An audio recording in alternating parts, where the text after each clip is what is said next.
Welcome to Research Hub.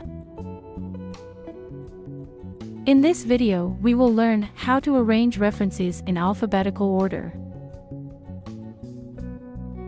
Alright, you can see on screen, there are multiple references which are not listed alphabetically.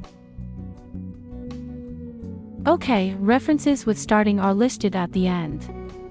So, let's follow these important steps. First of all, highlight all of your references.